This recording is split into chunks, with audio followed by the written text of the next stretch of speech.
Harris and Trump converge on razor-tight Michigan in pursuit of a winning coalition. Vice President Kamala Harris and former President Donald Trump collided Friday in Michigan, both barnstorming the state as they wage a tight battle for its potentially decisive 15 Electoral College votes. The two converged on vote-rich Oakland County, northwest of Detroit, where an increasingly educated, diverse population and the suburban revolt against Trump has shifted the political landscape in Democrats' favor in recent years. Harris told a crowd in Waterford Township that Trump was full of big promises, but always fails to deliver, and called him one of the biggest losers of manufacturing jobs in American history. She touted her support for labor unions and said she'd push the federal government and private businesses to hire more workers without college degrees. It was a blue-collar pitch that Harris also made Friday in Grand Rapids, a western Michigan city in Kent County, which swung from Trump in 2016 to Joe Biden in 2020, and Lansing, where she panned Trump's record on manufacturing and told union members that the former president is no friend of labor. Before closing his night with a Detroit rally, Trump also stopped in Oakland County for a roundtable in Auburn Hills. He said he'd boost American auto manufacturing by slapping steep tariffs on imported vehicles. "I think it's more beautiful than love, the word tariff," Trump said. Michigan, Pennsylvania and Wisconsin make up the Blue Wall, three Great Lakes battlegrounds that tipped the 2016 election to Trump and flipped back to hand Biden the White House 4 years later. Although Michigan went for Biden by about 154,000 votes, it also delivered Trump a historic win in 2016, when he defeated Hillary Clinton by fewer than 11,000 votes, breaking a streak of Democratic wins there since 1992. Already, more than 944,000 early ballots have been cast in Michigan, 13% of the state's active registered voters, according to the Secretary of State's office. Both campaigns are targeting specific pockets of prospective voters in Michigan, including union workers, black voters, suburban moderates and Arab Americans who are unhappy with the Biden administration's handling of Israel's war in Gaza. Battle for Arab American voters. Trump on Friday visited a campaign office in Hamtramck, which has a large Muslim and Arab American population.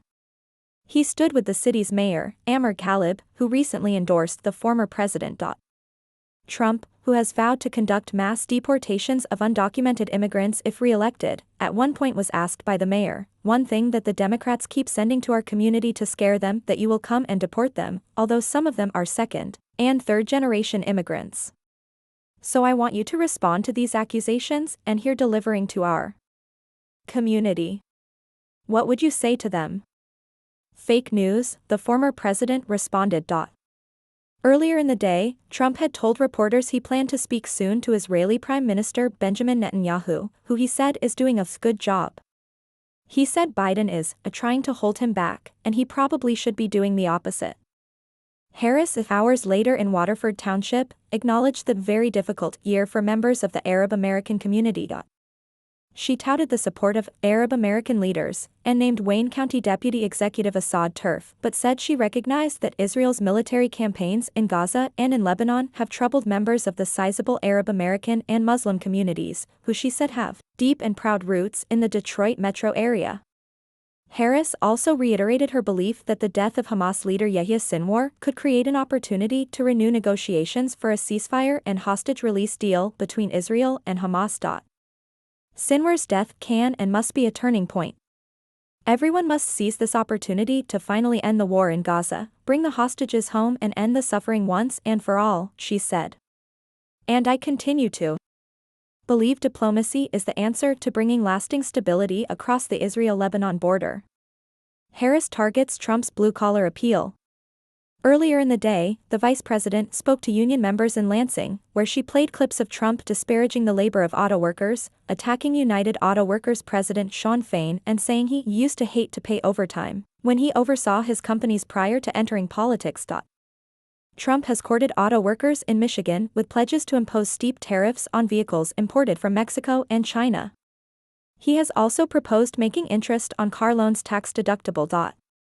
The Harris campaign's decision to highlight Trump's own words comes as Democrats try to bridge a gap between union leaders, who largely support Harris and align closely with her party on labor policies, and Their members, who in some cases align more closely with Republicans on cultural issues.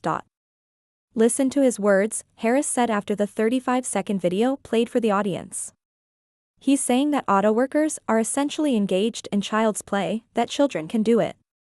He's got his club, and I'm going to tell you, union workers are not part of his club.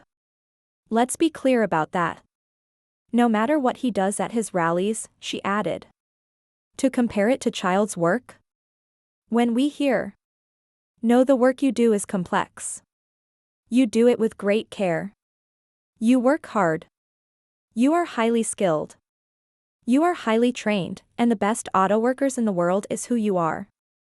Trump returns to city heat insulted.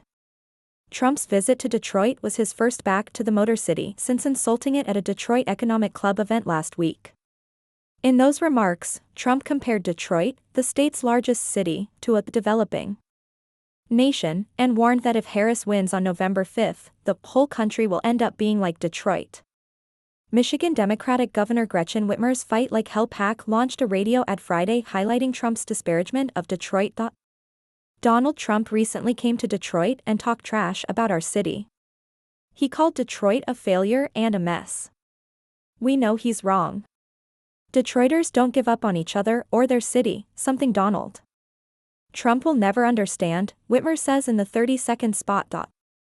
In his return to the city Friday, Trump told the crowd that Election Day will be Liberation Day in America.